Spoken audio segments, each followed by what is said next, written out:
behalf of all the Maine hospitals, I would like to thank the Governor for fulfilling his promise to pay off the MaineCare debt. And I'd like to thank the legislature for their vote to put this issue behind us.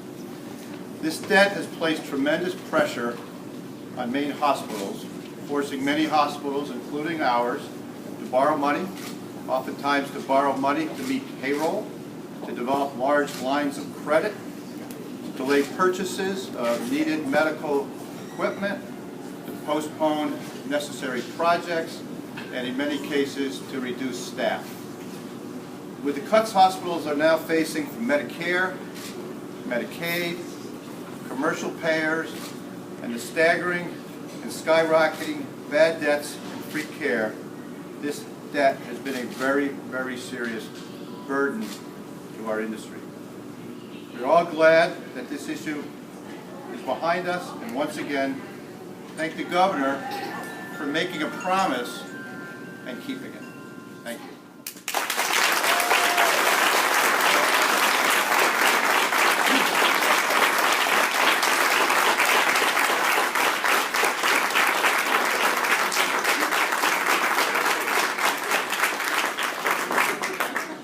It's a real pleasure to be here.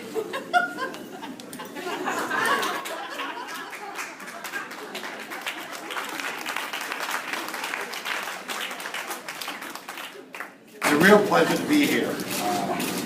This project, for me, started back when I was campaigning to become governor. I remember standing outside on Main Street, campaigning to have the legislature address this issue. We were on the sidewalk 2.5 years ago. Now we were on the sidewalk a couple of years ago. Now we're inside the building, and we're here to deliver the cash that is necessary to get the hospitals in the state of Maine out of debt.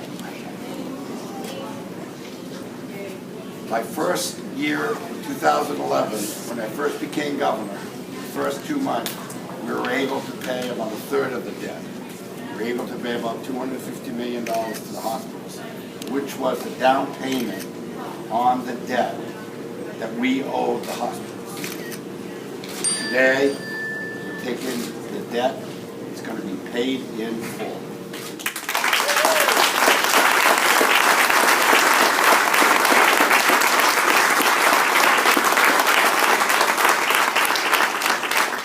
The only promise I'll make today is as long as I'm governor, we will not owe the hospital any more money.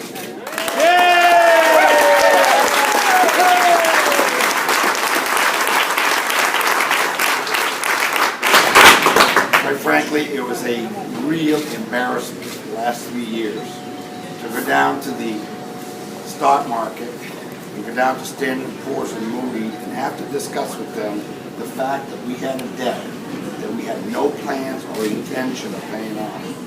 It's that simple. They did not believe that we were going to pay it off.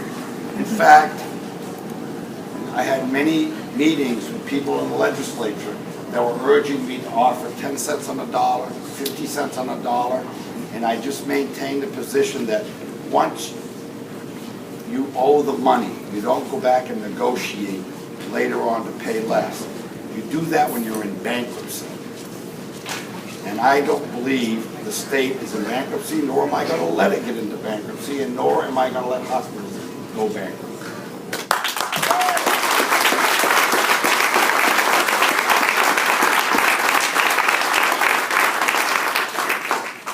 This is a promise I made. This is a promise I'm keeping. And I firmly believe that as we move forward as a state, that we never come back to this day. As governor, I look at this day the same way when I was in college looking at soldiers coming back from Vietnam. And they were so embarrassed to come home and wear their uniforms. Well, I'll tell you as a governor, it's embarrassing. It's embarrassing to watch your hospitals lay people off because you're not paying their bills. To watch hospitals delay needed services, needed projects to be done to provide better quality health care, not being done because we owe them the money, or to see deferred maintenance because we're not paying our bills. I am so proud, and as if I never accomplish anything else in life, we pay the hospitals.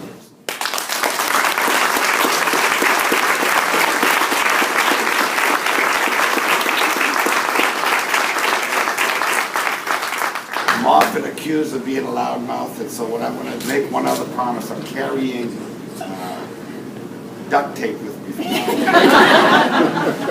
But in all fairness, I want to address that a little bit. You know, words are like thunder. They make a lot of noise. They don't get anything done. Actions speak louder than words. I made this promise, I kept it, and I thank you all.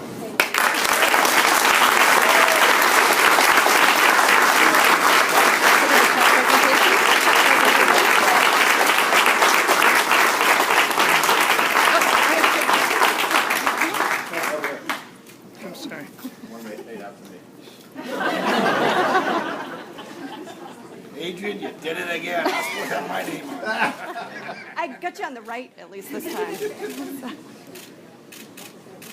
It's a very proud day, folks. Absolutely. Thank you, Four more Governor. years.